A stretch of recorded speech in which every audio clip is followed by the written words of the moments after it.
नमस्कार, मैं हूं आलोक जोशी और आप देख रहे हैं बिज अड्डा। फिच ने भारत की जीडीपी ग्रोथ का अनुमान घटा दिया है और अब रिजर्व बैंक क्या करेगा, ये सवाल है।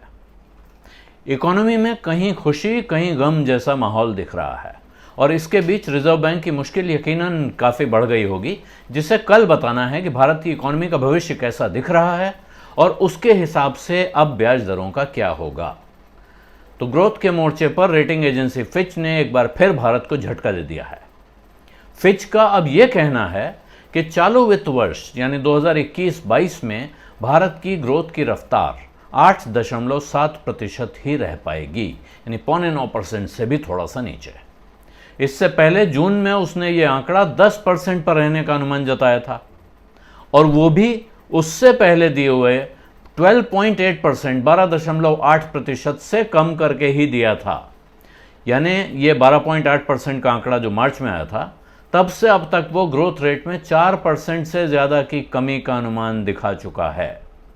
ध्यान देने की बात यह भी है कि इस साल जो भी ग्रोथ आएगी वो पिछले साल अर्थव्यवस्था में आई 7.4% की गिरावट के ऊपर होगी। संकुचन हुआ था अर्थव्यवस्था में, जिसे कॉन्ट्रैक्शन कहते हैं इंग्लिश में, वो था 7.4%। तो 7.4% नीचे गिरी थी इकॉनमी, वहाँ से वो रिकवर हो रही है। तो अगर वो 7.4% ही होती है तो वो उससे कुछ ज़्यादा भी होती है तब भी वो ज़ीरो के आसपास रहेगी। यानी इतना तो उसमें से आपको घटाकर जोड़ना पड़ेगा। और उससे पहले साल भी भारत की अर्थव्यवस्था सिर्फ 4% की रफ्तार से ही बढ़ी थी।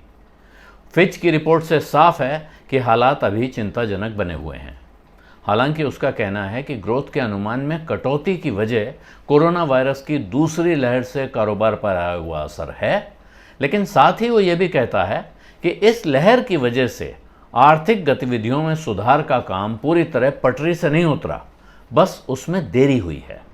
यानी हालात सुधरने की उम्मीद अभी बाकी है और इसीलिए फिच ने उसके अगले वित्त वर्ष यानी 2022-23 के लिए भारत की जीडीपी में ग्रोथ का अनुमान बढ़ाया है और अब इसे 10% कर दिया है। इससे पहले विश्व बैंक ने तो इस साल की ग्रोथ रेट 8.3%, 8.3% ही रहने का अनुमान दिया है। हालांकि उसने इसे उत्साहजनक माना है, लेकिन अब भारतीय रिजर्व बैंक यानी आरबीआई के सामने जाहिरा तौर पर दुविधा खड़ी होगी कि वो ब्याज दरों पर ढिलाई जारी रखे या अब महंगाई को काबू करने के लिए आगे बढ़े और ग्रोथ के मोर्चे पर कुछ कड़ाई दिखाए। हालांकि महंगाई जो है वो आरबीआई की जो रेंज है 2% से 6% तक की, उसके अंदर ही है, लेकिन अब वो 6% के आसपास जा रही है, यानी खतरे के निशान को छू रही है। इसलिए हो सकता है कि रिजर्व बैंक अब उसका ख्याल रखे।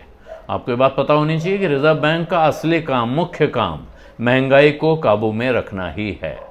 और ज़्यादातर विशेषज्ञ उम्मीद तो यही कर रहे हैं कि इस बार रिजर्व बैंक या तो दरें बढ़ाएगा या फिर उन्हें बढ़ाने की दिशा का संकेत दे देगा। बिज अड्डा में आज इतना ही। अब इजाज़त दीजिए। धन्यवाद। नमस्कार।